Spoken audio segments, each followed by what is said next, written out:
So when we have relationships that we have built and we have fostered, right, and is built upon transparency, this is really us bringing heaven to earth because we are celebrating the individuality and all that encompasses and all that the individuality brings to the table in oneness unity, right? So Yeah. really, this is the manifestation of the Aleph because it's the mystery of the many who are one. And as many, that means there's individuation. And that's so important for us to still, there's the right place of the ego versus the beast ego. Yeah. So the ego says, it's attached to this vessel whose name is Carrie, and you have yours as Regina, and Ken has his, and Jesse, and all the other people that are listening and watching to teachings. This is the beautiful part of ego when we can celebrate the individuality and the uniqueness, but still come together in oneness unity. Yeah. That's what we see as rare. It is. It is rare. And that's what we were expressing, that, it's a part of our life that we can fully just be our authentic selves. Yeah. And you just can't do that with anybody. It's it's something that, and that's where you learn and get a reference for you, that oneness. Yeah. and it doesn't have to be a spouse. Mm-mm. That's what I mean. It ideally you want it to be with your spouse, but it can extend out to, just close friendships, and it's intimacy, and you can have Yeah. that with a lot of people. And I think that, Regina, that when I see this, the only place that this can be attained is at the level that you have been able to tame your beast ego, Mm, right? Because the yeah. beast ego is what operates in fear and is in division. So when we tame it just becomes ego. It doesn't become blown up, blown out. It's at the place where recognizing the individual nature, but not allowing fear to separate and divide us. And so when you say like you just can't do that with anyone, I agree, because unless they have done the same thing. And so Yeah. what I see happening is that when we are healed and whole, and we no longer have the beast ego rearing its ugly head all the time, what that allows is it's drawing people that have and are wanting that frequency. Now, in some others that have the beast ego within, it will repel them Yeah. because the beast ego is only looking for like mindedness. And unless you are exactly the same, right? This is why friendships fall apart, because we're looking for friendships to meet the need of the beast ego. So I'm alike. You are alike to me. We think alike. We talk alike. We do like things. I feel safe with you. Well, that's ego. That's head, not heart. And when you tame that sucker and you put it under its feet, then you begin to see people from the heart level and not the head level.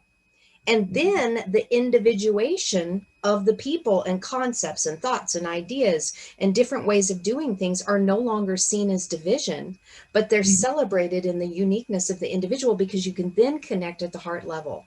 And because the ego is out of the way, you validate already their beingness because you celebrate that. There's nothing that divides it. It's like, I wish I could put this better into words, but this really comes from the experiential knowledge of actually transforming your own life to not have that be what's going on the inside of you that manifests then externally, because as soon as you start experiencing it, oh my gosh, Yeah. you just want more of it. It's like all of a sudden you begin to see people for their individuation. You're not threatened by it. And it's like, oh, I want to know these people from different cultures, the way they live. How is their family life like? What is it, because you see the beauty in the Yeah. tapestry that we're weaving, right? And so there's no threat. There's no Yeah. threat Yeah. because there's no fear. Yeah.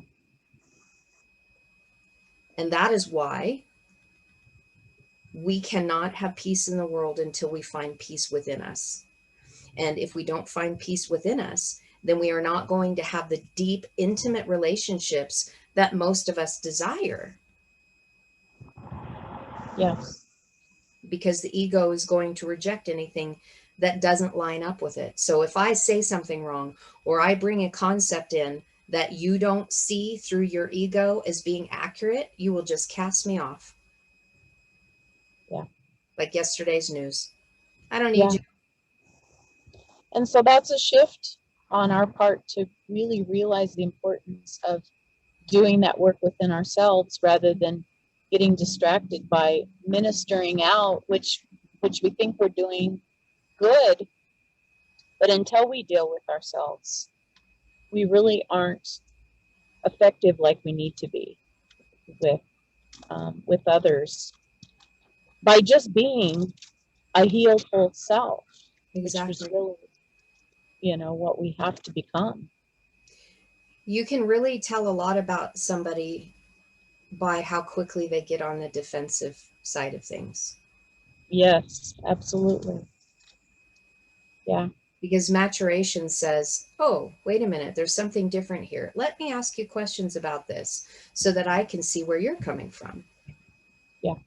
Instead of feeling threatened because somebody else brought something to the table that you're not familiar with, that may even challenge foundational principles. Because really, that's kind of stuff that shores up the ego anyway, because we've been taught to live from the head and not the heart. Yeah. So, Ideals instead of yeah. that which is being led by the spirit. Because whenever we are, so if we are in ministry and we are ministering from the head, guaranteed that at some point offense is going to rise. Mm-hmm. And we can't effectively minister when that happens, because when you come along with somebody else that you don't know and you're wanting to share for whatever reason, or they come in your sphere, if you get threatened because they don't see the way, and or you feel like you need to convince them, that's all ego, right?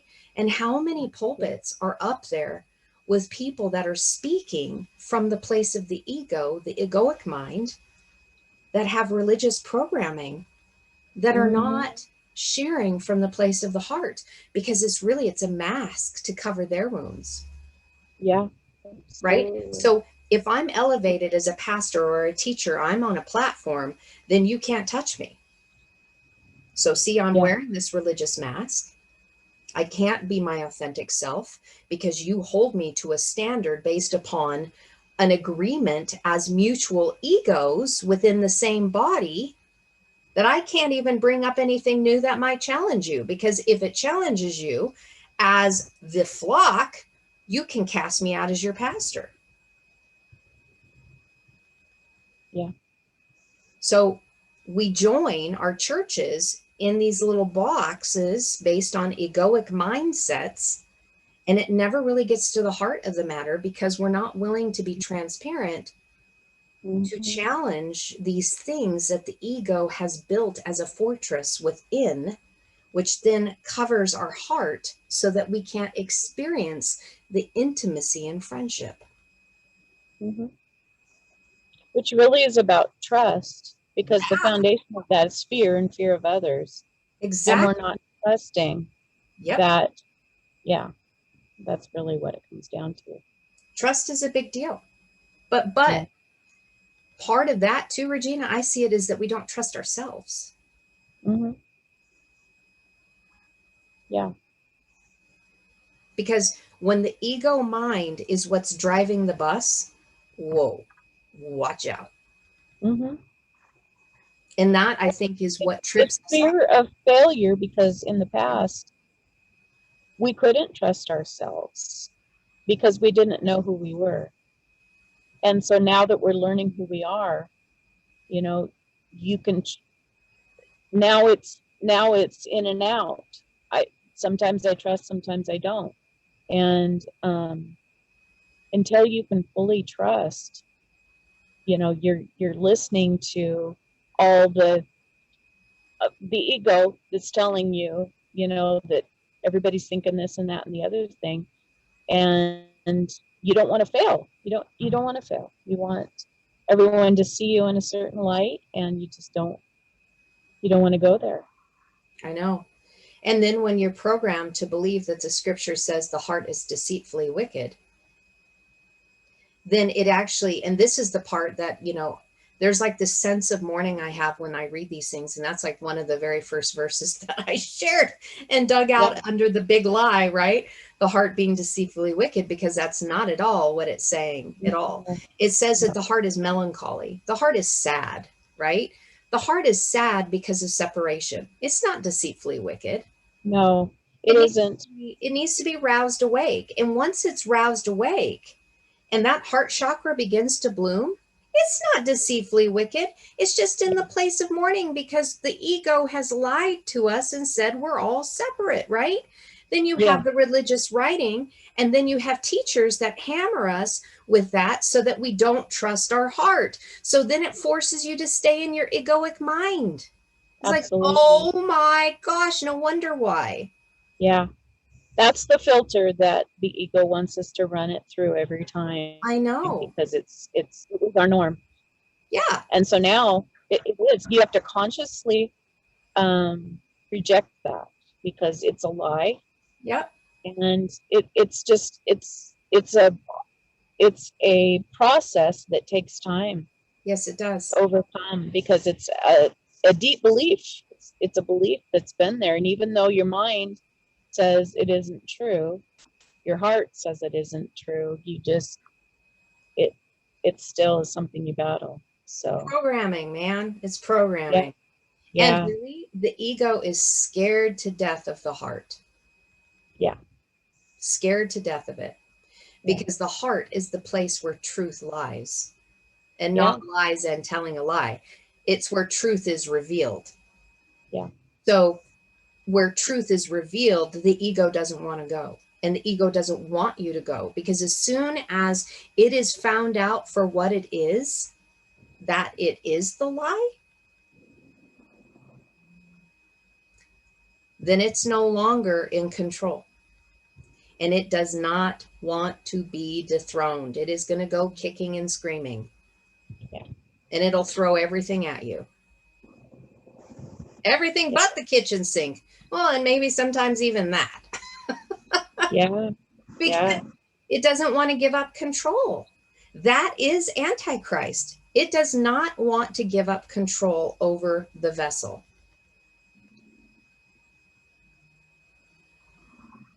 And it's really interesting because I see this. So just backing it up, I'm just talking out loud here because I've wrestled with this idea of ego for a long time. We share it all the time. mhm, I have really good imagery of what it is, but really yeah, it is a complete other identity that lives within us. yeah,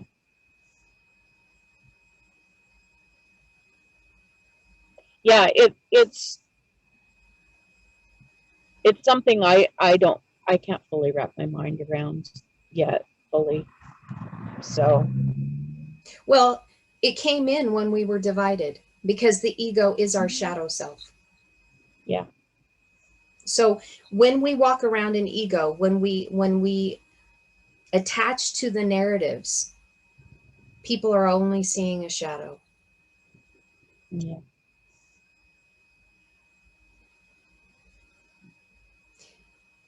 That's the dark. That's the dark. And we have to be able to reconcile the dark through the light so that we are no longer divided. So really what we're doing, it's funny because the ego as a separate identity within us is afraid of oneness unity, but it wants to join up with others that are like it, right? But it's afraid of losing itself. The thing is, when mhm, you amalgamate and you go through the alchemical process, right? And you bring it into oneness unity within yourself, it really doesn't get lost. That's the crazy thing. It's like the ego lies to itself. Mm-hmm. It lies to itself Yeah. because it doesn't get lost. It gets brought in to a place that is very scary to it until it is completely surrendered. And then when it's brought in, all of a sudden that individuated place is no longer beast ego. Now it's ego. It's the one who are of the many. So it's so interesting to see how it works and how it operates and the lies, because once we stop kicking and screaming or allowing it to kick and scream because we're afraid that we're going to lose our identity, you Yeah. then realize when you give it up, you don't lose your identity. You just gain everything. Now Yeah. you are of oneness unity as an individuated self, as being part of Aleph. You're Mm-hmm. joining your lower and your higher together into oneness. And so you never lose it. But it doesn't know it because it bases everything in on fear. So we can lovingly bring the beast ego in by letting it know that it's safe. That's inside work. Mm. Because that beast ego is born from original fear, which happened when we left the birth canal. Separation. So it would actually be your inner child. Exactly. Exactly. Mm. So it's a different way of looking at how do we tame the beast ego through love, reparent it so that it can mature into the vessel in oneness unity, being able to understand that I'm not losing anything. I'm becoming the fuller version of self, right oriented ego, not beast. The many who make up the one. It's mothering it, Yes, loving it, and yes, mothering it, absolutely. nurturing it. But also bringing correction when is necessary too. Oh, yeah. Like as soon as it starts getting out of control and you can feel it, if you're in conversation with somebody and they share something and you start going defensive, beast ego, you just went to your head, you didn't listen through your heart. So Mm-hmm. mother, you as your higher self, you as an enlightened being, is to take that thought from the ego, look at what it is and stem why it happened. And it'll all go from fear of abandonment, fear of rejection. I mean, all of those deep seated, that's where it all comes from. That's where it all comes from.